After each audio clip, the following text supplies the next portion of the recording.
From Anorexia to God's Glory, the story of Gracie Warren. My name is Luke Milam. I'm the youth pastor at First Baptist Church of Bremen, and we are making these videos to encourage different people during this time of the coronavirus, and because we're all just stuck in our houses. And so we want to interview Gracie and just let her tell her story. And hopefully some of you guys will be encouraged by this to the struggles that life brings us, that we fall into sometimes, can definitely be used for God's glory. And me working at the Blake House for several years, there were a lot of guys who were stuck in the choices that they had made in life, and they really had a tough time getting past that to being able to use those tough times as ministry opportunities. And so we're really excited to have Gracie Warren here, and she's at Central Middle School. Is that right? Virtual right now, but yes, Central. Yes. Everybody's in virtual right now. Oh my goodness. Yep. You go from being in school to being homeschooled overnight. Well, I do like virtual. I don't go to Central right now. Like I didn't really? before the coronavirus. Yes. Okay, so that wasn't that big of a shift for you. No, really it wasn't. Everybody was calling me asking for help. So yeah. Well, awesome. We still homeschooled our two youngest ones, Justice and Lydia, but everybody else is freaking out because they are having to do all this virtual stuff. But yeah. So we're doing this video because God really, your life took a crazy turn for a little bit, and but then God opened some doors because of that turn. Yes. And in order for everybody to understand your ministry that we'll talk about in just a minute and different things like that, if you could just share a little bit about your story, your journey, and what God has done in your life. Yeah. Okay. So about 2 years ago, in the start of the summer, I really started to struggle with my weight. Not physically, but mentally. I started to really just categorize myself as being bigger than everybody else. And I really thought of it at first as just like a small adjustment that I was going to make. I was in my second year of middle school, so 7th grade, and people had started, middle school is just a really hard time to be in, and people had started making comments, and just, there's a bunch of different factors that kind of fed into my disorder. But it was about 2 months after I had noticed that I'd really started to struggle with eating, that my parents kind of caught on, and they realized that I really wasn't eating much at all, and I was losing weight like daily. And so about 2 months after probably like 3 weeks after they had noticed that I'd started to drop weight, I had went on my church summer camp, and we had went to Panama City without my parents, which, if you know me, I've never really been somebody to want to leave home. I'm kind of homebody, and so that was a big change for me. But the entire time I was there, I didn't eat anything. And so by the time I got home, my parents really, really saw that I was struggling and I really needed help. So you didn't eat anything while you were at camp? Nothing. The 5 days I was at camp, I didn't eat anything. Wow. Yeah. And so that's when it really kind of turned into more of a mental thing, where it's really hard to explain, but I had a voice in my head telling me that I could not eat. And if I did, I would gain 20 pounds no matter what it was. And so I was deathly afraid to eat anything. And so it was about the day I got home from summer camp, my parents were like, oh my gosh, what has happened? And I kind of went into this whole, like, I really just sat down with them and tried to explain it all to them. And they were like, okay, we have to get you help as quick as we can. And so they called this place in Atlanta that took eating disorder patients. And we originally thought that I was just going to need outpatient treatment, like therapy. Well, after I went to my local counselor, she was like, oh no, she's going to need more than that. And so my parents were calling this place, and they were like, well, we're full right now. And my mom and dad were like, okay, well, she can't wait much longer. And the people at this inpatient treatment facility were like, well, the quickest way for her to get in is to go through Children's Healthcare of Atlanta. And so to make it kind of quick, I went to Children's Healthcare, and I was there for 2 weeks. in the middle of my stay, I continued to not eat anything that they would bring out to me, or at least I would pick at it. I wouldn't really eat it. And so my nutritionist came into my room. It was the 7th night I was there. And she said, Gracie, since you're not eating anymore, we're going to have to put a feeding tube in. And so they put a tube through my nose, down into my stomach, and I was on that tube for about 4 days. And then after that, I remember the night they put that in, and I was like, this is not in my control anymore. And I remember me and my mom were sitting in my hospital room, and we were talking about it, and she was like, Gracie, there's 2 ways you can use this. You can either allow God to just walk you through this, or you can put up a fight and pretty much just stay how you are and stay in this reoccurring cycle. And from that point, I kind of decided, I was like, you know what, I'm just going to push on. I'm going to eat. I'm going to get through this. I'm going to recover, be able to go back home and just be able to enjoy my life again. And so it was about 4 days after I got the tube in, they came back in and they were like, you know what, you're eating enough to where we can take the tube out. And I was like, okay, that's good. And so the opportunity opened up for my parents to go to this facility and see where I was going to be put inpatient. And they went and toured it, or my mom went and toured it, because my dad was at work, and they came back and they were like, this place is great for you. It's good for your personality. And I was kind of excited because after being at the hospital for 2 weeks, you're kind of ready just to get out no matter where that is. And so I was kind of excited about it. Little did I know I was going to be there for 9 weeks without going home at all. Wow. And so my parents dropped me off. I discharged the hospital after 2 weeks on a Thursday, and that same Thursday, it was in Atlanta. So on that same Thursday, I drove straight to my inpatient treatment facility, which was in Dunwoody. And I was there for 9 weeks. And I remember it was the second night I was there. I was laying in bed. It was really hard for me because my parents weren't there with me. It was just me and 3 other girls that I had never met before and never, ever thought that I would be living with. And so I was laying in bed, and I was still scared. I was still getting used to this feeling of being alone. And I remember I had prayed, and I had my Bible next to me, and I was just laying in bed looking up because I couldn't fall asleep. And I felt like this voice kind of like rush over me, and it was like, Gracie, you have 2 decisions, or one decision that you need to make. You either need to use this because God's going to use this in some way, and He's not just putting you through this just to put you through it, but He has an ultimate plan, or you can just put up a fight. And I was like, you know what? I need to give this all to God and let Him control it and let Him guide me however He wants to guide me. So I kind of just gave it all up from there. I kind of just gave everything to Him, and I really just pushed on, and I knew that I needed to get out of this facility in order to be a light for Him and be able to share my story to help other people. And so 9 weeks later, I discharged from there. It was a very hard time that I was there, but I was ready to go. And I felt like I was just on top of the world. I was doing great. And that lasted. I discharged my inpatient facility in October of 2018. And I was really doing well. I was doing great after I discharged there up until the new year that I was going to be going back to public school, because this entire time I had been doing virtual online school, and I was going to go back to Central, start the new year.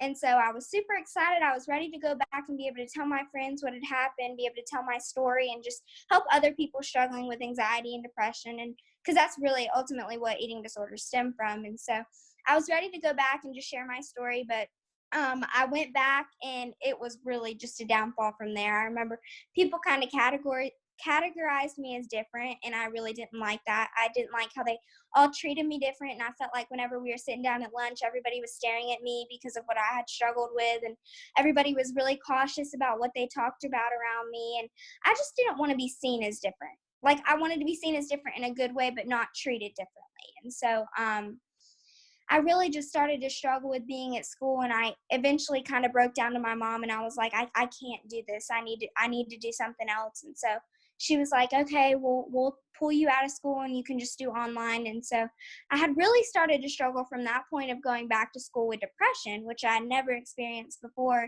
And I got to the point that I was extremely suicidal, and my parents wouldn't leave me alone. And I was really, really struggling. And so my parents got me in with a psychiatrist in Carrollton, and he was like, I'd started to struggle with my eating disorder habits again, actually. And he was like, if I'm going to see you in 2 weeks, and if you're not better by then we're going to have to send you back inpatient. kind of understand, because a lot of people I see that they think, well, this only affects me. Hmm. Would you mind just sharing a little bit, like how all of this kind of affected your family and Yeah, your yeah, mom yeah, and for dad? sure.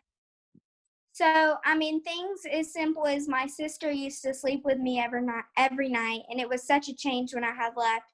She would sleep with my parents every single night. My brother, who is super like not, he does not really show his emotions. I remember him, he would just break down and cry. Nobody really Mm, understood why this was happening to our family until my mom kind of we just decided as a family just to give it all up to him because he had an ultimate plan. God had an ultimate plan. And so it really impacted my family, though, especially from my dad being a doctor. From his standpoint, it was really hard for him to get a grip on knowing that this was mental and this was not something he could fix. We needed actual inpatient therapy, and we needed more than him just being my dad. He needed to kind of step up and realize that this was not something in his control, and so that was really hard for him. And I remember it was hard for the entire family. As a matter of fact, I think it was probably harder for them than it was for me, because just the fact of my parents always talk about how hard it was for them to leave me somewhere and just have to drive off without me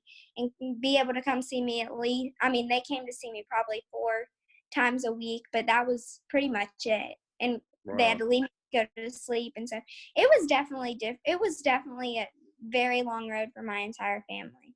wow. It sounds like 2 years or something like that. Mhm. Yes, sir. And so going back to our first part of the conversation, because it's been a while since I've seen your family. Yeah. Uh, you you're doing virtual school now.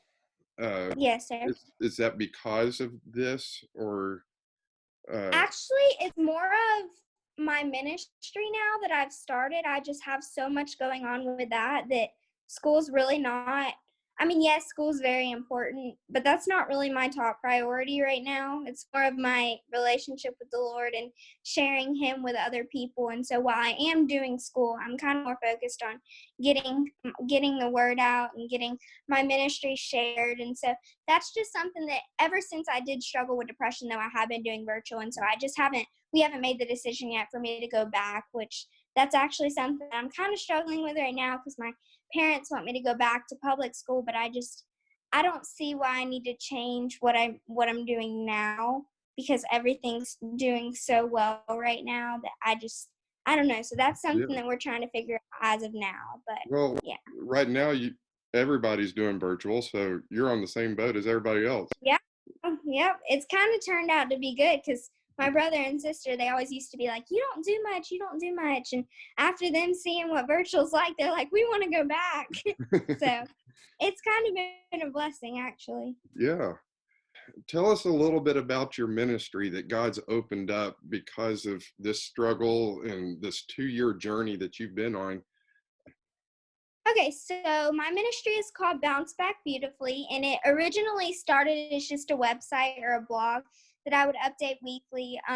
It's really meant to just draw in like younger, or it was originally meant to draw in younger people in their teens and young adult ages and kind of just get them to realize that our identities aren't found in the things of the world, but mostly found in the Lord. And so it kind of from there, though, really I had older people calling me, younger people calling me, just telling me how much my updates were impacting them, even though they had nothing, like no kind of struggle with eating disorders. And that's when I really kind of decided to open up the doors to really anyone. And so I kind of changed my morals to anybody that struggles with anything, really, because everybody has something that's hard for them. And whether that be anxiety or depression or just simply like family relationships, whatever that might be, everybody Yeah. has something that they have a hard time with. And so I kind of just open those doors to anybody, and I've really gotten a good response since then. But about, let's see, probably I started my website back in August. I actually released my website